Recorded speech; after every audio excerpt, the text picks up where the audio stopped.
The Time Machine, by H. G. Wells. Chapter 7. Now, indeed, I seemed in a worse case than before. Hitherto, except during my night's anguish at the loss of the time machine, I had felt a sustaining hope of ultimate escape, but that hope was staggered by these new discoveries. Hitherto I had merely thought myself impeded by the childish simplicity of the little people, and by some unknown forces which I had only to understand to overcome, but there was an altogether new element in the sickening quality of the Morlocks, a something inhuman and malign. Instinctively I loathed them. Before, I had felt as a man might feel who had fallen into a pit. My concern was with the pit and how to get out of it. Now I felt like a beast in a trap, whose enemy would come upon him soon. The enemy I dreaded may surprise you. It was the darkness of the new moon. Weena had put this into my head by some at first incomprehensible remarks about the dark nights. It was not now such a very difficult problem to guess what the coming dark nights might mean. The moon was on the wane. Each night there was a longer interval of darkness. And I now understood to some slight degree at least the reason of the fear of the little upper world people for the dark. I wondered vaguely what foul villainy it might be that the Morlocks did under the new moon. I felt pretty sure now that my second hypothesis was all wrong. The upper world people might once have been the favored aristocracy, and the Morlocks their mechanical servants, but that had long since passed away. The two species that had resulted from the evolution of man were sliding down towards, or had already arrived at, an altogether new relationship. The Eloi, like the Carolingian kings, had decayed to a mere beautiful futility. They still possessed the earth on sufferance, since the Morlocks, subterranean for innumerable generations, had come at last to find the daylit surface intolerable. And the Morlocks made the garments, I inferred, and maintained them in their habitual needs, perhaps through the survival of an old habit of service. They did it as a standing horse paws with his foot, or as a man enjoys killing animals in sport, because ancient and departed necessities had impressed it on the organism. But, clearly, the old order was already in part reversed. The nemesis of the delicate ones was creeping on apace. Ages ago, thousands of generations ago, man had thrust his brother man out of the ease and the sunshine. And now that brother was coming back changed. Already the Eloi had begun to learn one old lesson anew. They were becoming reacquainted with fear. And suddenly there came into my head the memory of the meat I had seen in the underworld. It seemed odd how it floated into my mind, not stirred up as it were by the current of my meditations, but coming in almost like a question from outside. I tried to recall the form of it. I had a vague sense of something familiar, but I could not tell what it was at the time. Still, however helpless the little people in the presence of their mysterious fear, I was differently constituted. I came out of this age of ours, this ripe prime of the human race, when fear does not paralyze and mystery has lost its terrors. I at least would defend myself. Without further delay I determined to make myself arms and a fastness where I might sleep. With that refuge as a base, I could face this strange world with some of that confidence I had lost in realizing to what creatures night by night I lay exposed.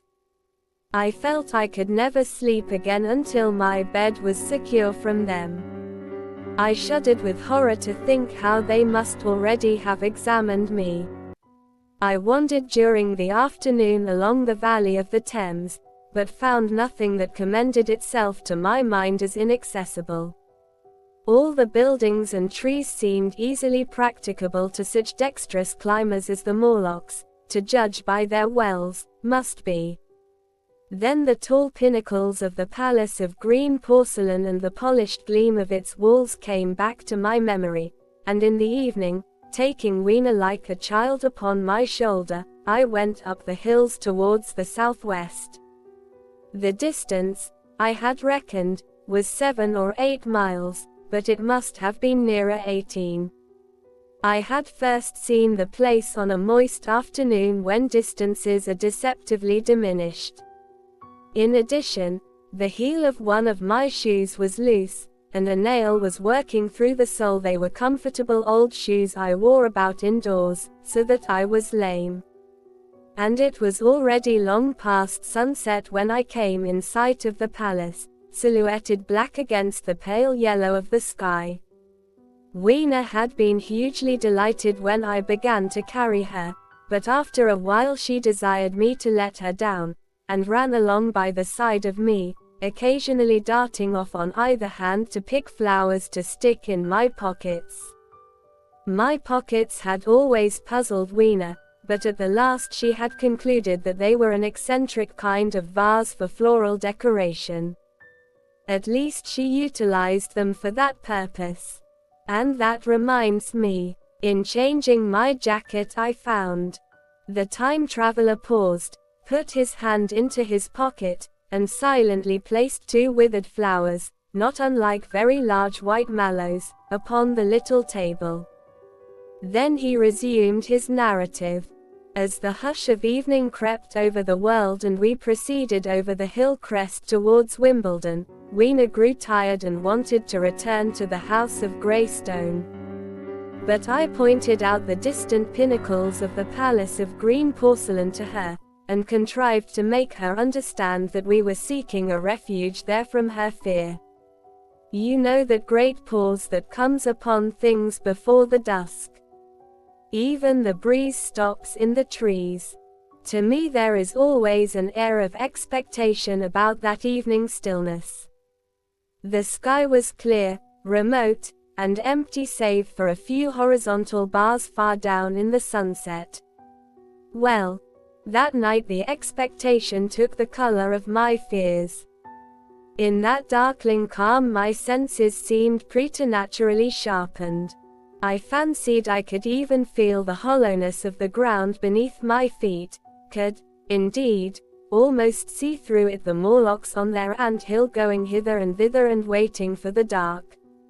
In my excitement I fancied that they would receive my invasion of their burrows as a declaration of war.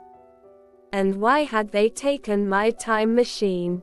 So we went on in the quiet, and the twilight deepened into night. The clear blue of the distance faded, and one star after another came out. The ground grew dim and the trees black. Weena's fears and her fatigue grew upon her. I took her in my arms and talked to her and caressed her. Then, as the darkness grew deeper, she put her arms round my neck, and, closing her eyes, tightly pressed her face against my shoulder. So we went down a long slope into a valley, and there in the dimness I almost walked into a little river.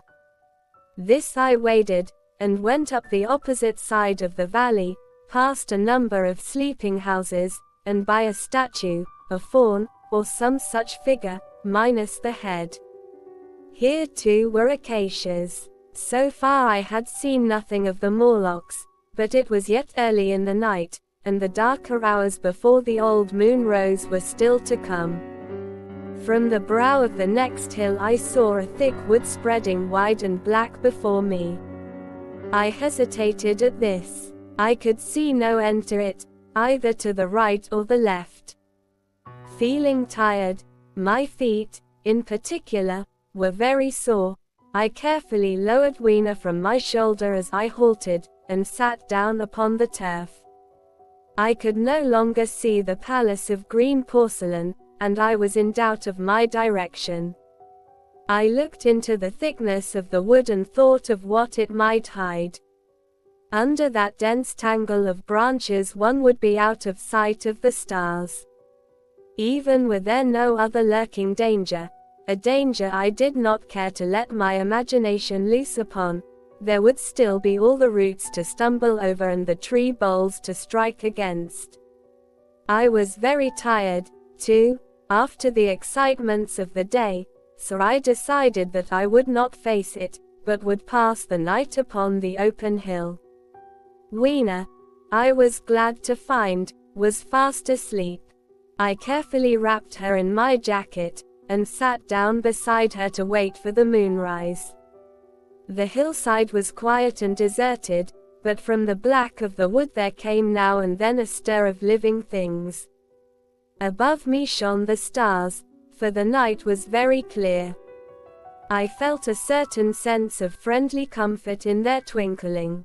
All the old constellations had gone from the sky, however. That slow movement which is imperceptible in 100 human lifetimes, had long since rearranged them in unfamiliar groupings. But the Milky Way, it seemed to me, was still the same tattered streamer of stardust as of yore. Southward, as I judged it, was a very bright red star that was new to me. It was even more splendid than our own green Sirius. And amid all these scintillating points of light one bright planet shone kindly and steadily like the face of an old friend. Looking at these stars suddenly dwarfed my own troubles and all the gravities of terrestrial life. I thought of their unfathomable distance, and the slow inevitable drift of their movements out of the unknown past into the unknown future. I thought of the great precessional cycle that the pole of the earth describes. Only 40 times had that silent revolution occurred during all the years that I had traversed. And during these few revolutions all the activity, all the traditions, the complex organizations, the nations, languages, literatures, aspirations, even the mere memory of man as I knew him, had been swept out of existence. Instead were these frail creatures who had forgotten their high ancestry, and the white things of which I went in terror. Then I thought of the great fear that was between the two species, and for the first time, with a sudden shiver, came the clear knowledge of what the meat I had seen might be. Yet it was too horrible. I looked at little Weena sleeping beside me, her face white and star-like under the stars, and forthwith dismissed the thought. Through that long night I held my mind off the Morlocks as well as I could, and whiled away the time by trying to fancy I could find signs of the old constellations in the new confusion. The sky kept very clear, except for a hazy cloud or so. No doubt I dozed at times. Then, as my vigil wore on, came a faintness in the eastward sky, like the reflection of some colorless fire, and the old moon rose, thin and peaked and white. And close behind, and overtaking it, and overflowing it, the dawn came, pale at first, and then growing pink and warm. No Morlocks had approached us. Indeed, I had seen none upon the hill that night. And in the confidence of renewed day it almost seemed to me that my fear had been unreasonable. I stood up and found my foot with the loose heel swollen at the ankle and painful under the heel, so I sat down again, took off my shoes, and flung them away. I awakened Weena, and we went down into the wood, now green and pleasant instead of black and forbidding. We found some fruit wherewith to break our fast. We soon met others of the dainty ones, laughing and dancing in the sunlight as though there was no such thing in nature as the night. And then I thought once more of the meat that I had seen. I felt assured now of what it was, and from the bottom of my heart I pitied this last feeble rill from the great flood of humanity. Clearly, at some time in the long ago of human decay the Morlocks' food had run short. Possibly they had lived on rats and such like vermin. Even now man is far less discriminating and exclusive in his food than he was far less than any monkey. His prejudice against human flesh is no deep-seated instinct. And so these inhuman sons of men. I tried to look at the thing in a scientific spirit. After all, they were less human and more remote than our cannibal ancestors of 3,000 or 4,000 years ago. And the intelligence that would have made this state of things a torment had gone. Why should I trouble myself? These Eloi were mere fatted cattle, which the ant-like Morlocks preserved and preyed upon, probably saw to the breeding of. And there was Weena dancing at my side. Then I tried to preserve myself from the horror that was coming upon me, by regarding it as a rigorous punishment of human selfishness. Man had been content to live in ease and delight upon the labors of his fellow man, had taken necessity as his watchword and excuse, and in the fullness of time necessity had come home to him. I even tried a Carlyle-like scorn of this wretched aristocracy in decay. But this attitude of mind was impossible. However great their intellectual degradation, the Eloi had kept too much of the human form not to claim my sympathy, and to make me perforce a sharer in the degradation and their fear. I had at that time very vague ideas as to the course I should pursue. My first was to secure some safe place of refuge, and to make myself such arms of metal or stone as I could contrive.